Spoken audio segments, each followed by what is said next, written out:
Baik, Assalamualaikum warahmatullahi wabarakatuh. Perkenalkan, nama saya Dianto, saya dari kelompok 1, tepatnya Humas 2. Di sini saya akan mempresentasikan terkait tantangan dan peluang humas di era digital.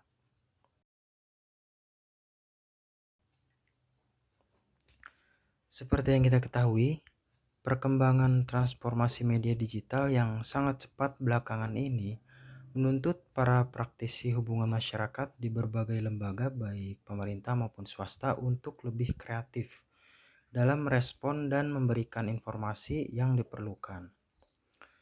Terutama dalam perkembangan media sosial dan media massa di kalangan masyarakat yang terjadi begitu cepat. Oleh karena itu, butuh pendekatan yang komunikatif, kreatif untuk mengkomunikasikan hasil kerja perusahaan atau hasil kerja instansi tertentu, agar hasilnya bisa melekat dan diikuti oleh masyarakat yang terpapar informasinya.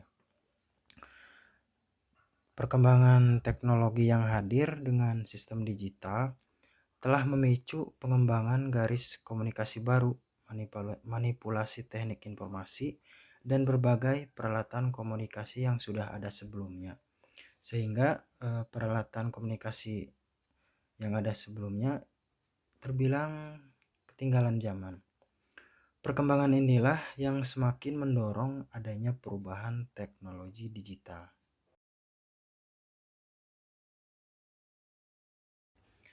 Baik, dalam hal ini terdapat tantangan, peluang, humas, dan digital.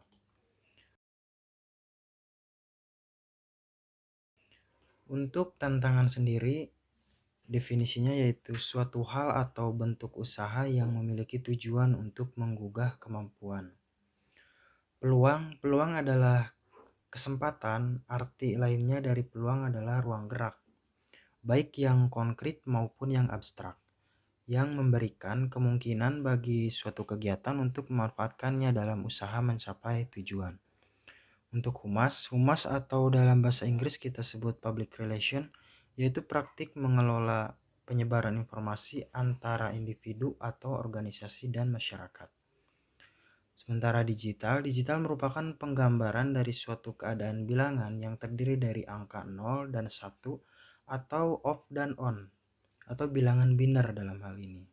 Itulah beberapa pengertian atau definisi dari tantangan, peluang, humas, dan digital. Selanjutnya, PR digital. Apabila kita membahas mengenai PR digital, sebenarnya tidak jauh berbeda dengan PR konvensional, yakni proses komunikasi strategis yang bertujuan untuk membangun hubungan yang saling menguntungkan antara organisasi dan publiknya.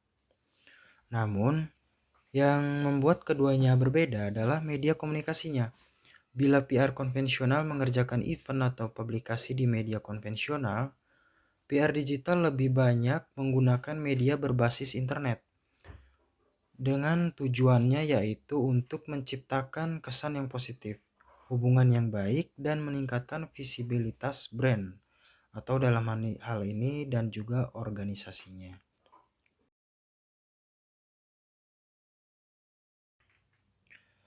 Baik, berikutnya yaitu tantangan humas era digital. Untuk yang pertama, praktisi public relation harus beradaptasi cepat terhadap teknologi. Perkembangan teknologi digital saat ini semakin pesat sehingga menuntut peranan praktik public relation atau PR juga harus menyesuaikan diri atau beradaptasi dengan perubahan modernitas yang terjadi. Tantangan PR di era digital ini yaitu salah satunya menyebarluaskan informasi melalui sosial media. Oleh karena itu, praktisi humas harus mengetahui dan menguasai berbagai platform sosial media yang ada seperti yang kita ketahui ada Twitter, Facebook, Instagram, dan lain sebagainya. Jadi PR harus mengetahui beberapa tren sosial media yang ada, memahami kinerjanya atau cara kerja dari sosial media tersebut. Untuk yang kedua yaitu mengatasi penyebaran hoax. Pada umumnya, penyebaran berita hoax yang merugikan reputasi perusahaan terjadi melalui kemudahan retweeting atau menyukai sebuah pesan aktivis telah menyebabkan Beberapa orang menganggap aktivisme online sebagai selektivisme. Ketika diorganisir, bahkan selektivitas dapat menimbulkan kerusakan pada reputasi sebuah organisasi.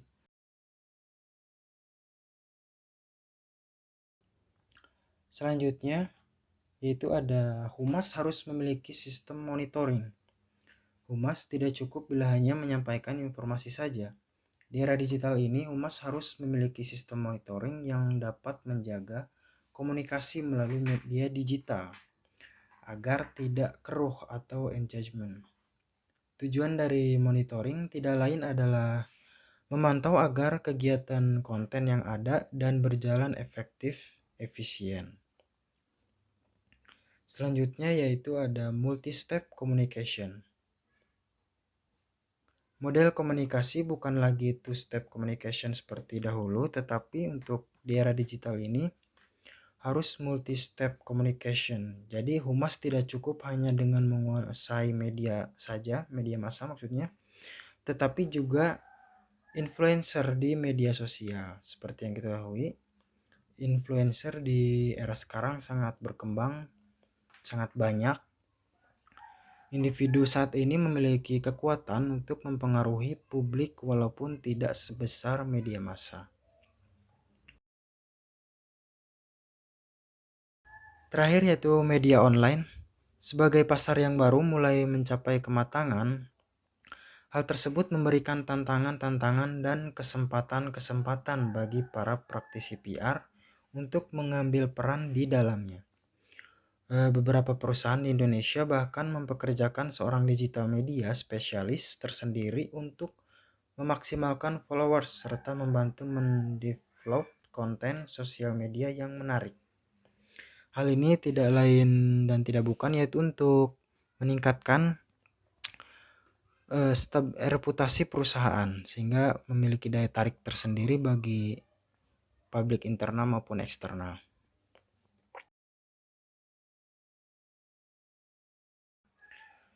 Selanjutnya yaitu peluang humas di era digital. PR digital menggunakan media berbasis internet yang telah tersedia dengan berbagai jenis, manfaat, dan audiens yang beragam. Untungnya, tidak semua jaringan media tersebut akan digunakan dalam kampanye PR digital. Efektifnya media yang digunakan hanyalah media yang memang populer dan relevan dengan target audiens yang akan kita sasar. Untuk di Indonesia sendiri, media yang umum digunakan dalam kampanye PR yaitu dari media sosial, Twitter, Facebook, Instagram, LinkedIn, dan lain-lain.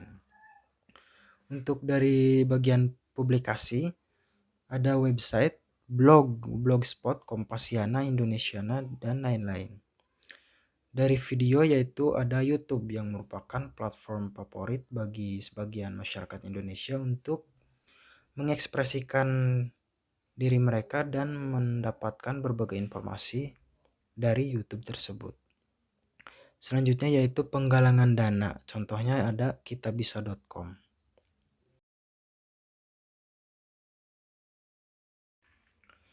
Terdapat 10 keahlian yang harus dimiliki seorang PR online di masa depan.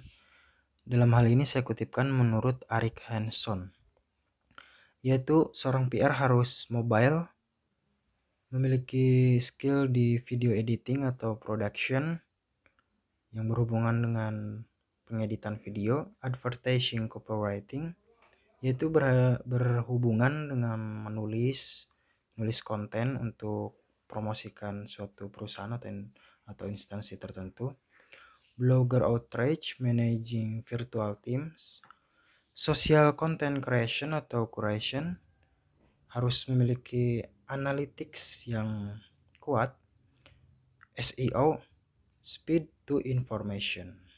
Inilah 10 keahlian yang memang atau bersifat mutlak harus dimiliki oleh PR online di masa depan. PR digital atau PR online juga memiliki kelebihan yang sebenarnya merupakan peluang bagi PR digital sehingga harus benar-benar memanfaatkannya dengan baik. Kelebihannya yaitu kantor 24 jam. Berbeda dengan PR offline yang biasanya dibatasi jam dan hari kerja, maka PR online berlangsung 1 kali 24 jam dan 7 hari dalam seminggu. Yang kedua yaitu respon cepat. Praktisi PR online menjadi semacam tim reaksi cepat yang siaga merespon order, masukan, keluhan, kritikan, atau apa saja yang disampaikan konsumen, klien, investor, dan publik. Selanjutnya yaitu interactive interactivity, yaitu watak dari media online yang mengharuskan praktisi PR berinteraksi atau mewakili lembaganya dengan publik, konsumen, atau klien.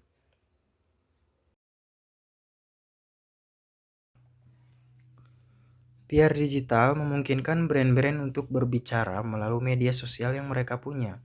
Selain manfaat ekonomi, PR digital juga bermanfaat untuk hal-hal berikut ini, yaitu mendeteksi potensi isu yang berkaitan dengan brand di internet, merespon isu lebih dini sehingga dapat mencegah krisis, menyebarluaskan konten secara publik sehingga kesadaran publik pun menjadi meningkat. Dengan PR digital, hubungan komunikasi antara brand dan organisasi serta publiknya terus terjaga dan saling menguntungkan.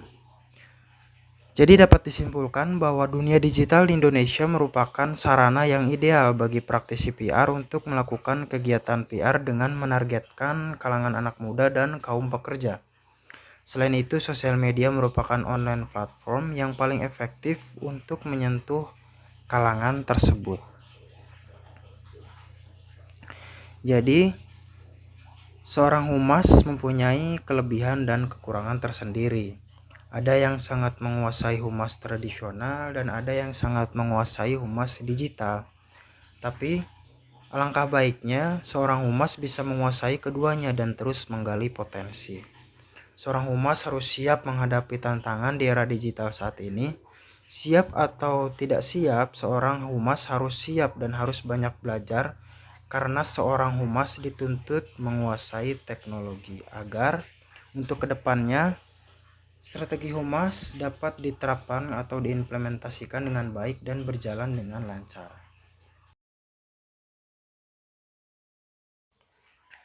Sekian presentasi dari saya terkait tantangan dan peluang humas di era digital. Mohon maaf apabila masih terdapat kesalahan dan kesalahpahaman. Wassalamualaikum warahmatullahi wabarakatuh.